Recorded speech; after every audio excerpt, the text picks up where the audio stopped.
Another fun basic movement is the dumbbell isolation curl.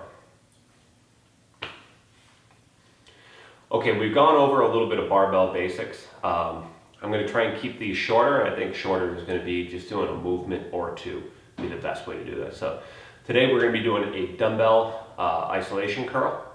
Now there's a lot of variations that you could do an isolation curl with, whether it's inclining your bench and kind of doing almost like a preacher curl off the end of it. For the sake of, in case you don't have the opportunity for an incline bench or you just don't want to use that, extra equipment, whatever it might be, we're just going to be doing a more kind of old school, as I would call it, dumbbell isolation curl. Now, two ways that you can get set up with it. The first is going to be, you're just going to rest your elbow, so like right behind your elbow rather, and back to your base of your tricep, against your inner thigh.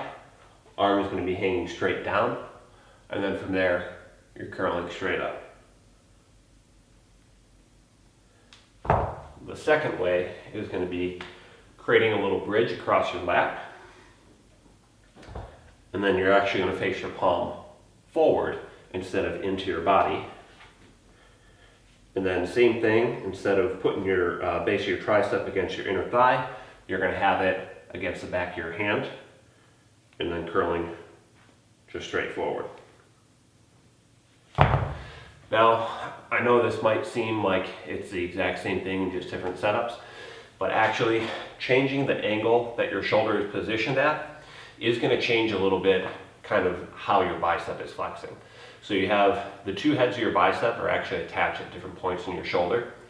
And so as you rotate your palm away from you versus into you, you're actually going to notice, even though you're still focusing on supination for both, that you're going to feel a little bit different emphasis on the heads of your bicep in those different positions. So I would say do both, but whatever you're trying to work more on that particular day, or whatever you feel like has been worked less thoroughly on that particular day, might be the better one to kind of focus on.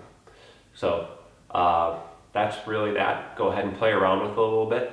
Another thing you could do if you wanted to with that isolation curl on either, whether you're on your thigh or on your hand, is start off in a neutral position and then supinate on the way up, back to neutral as you come down.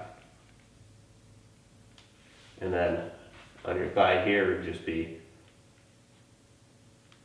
the reason you'd add the supination in is actually the main point of your bicep, or the main muscle action. There we go.